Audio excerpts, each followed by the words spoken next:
Disrespect is rarely random. Psychology shows it often begins when people sense hesitation, emotional reactions, or a need to be liked.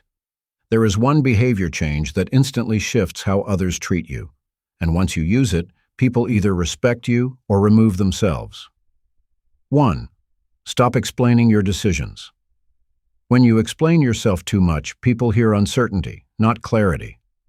Psychology links over-explaining to approval-seeking behavior, the need to be accepted before feeling secure. The more reasons you give, the more others feel invited to judge, argue, or negotiate your choice. Disrespect grows because people think your decisions are flexible. When you stop explaining, you signal that your choices are final, not rude, not emotional, just firm. 2.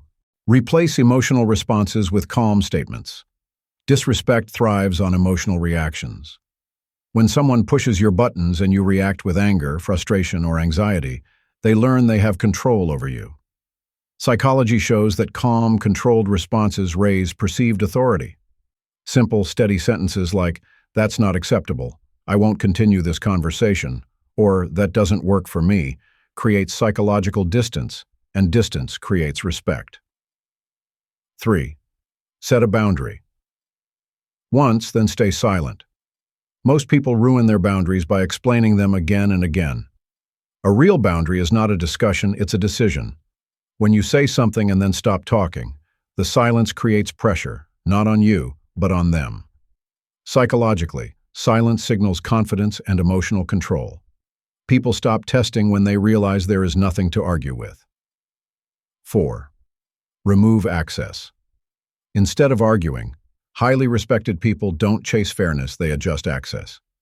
If someone disrespects you and you keep giving them attention, you teach them that behavior has no cost. Psychology calls this behavioral conditioning.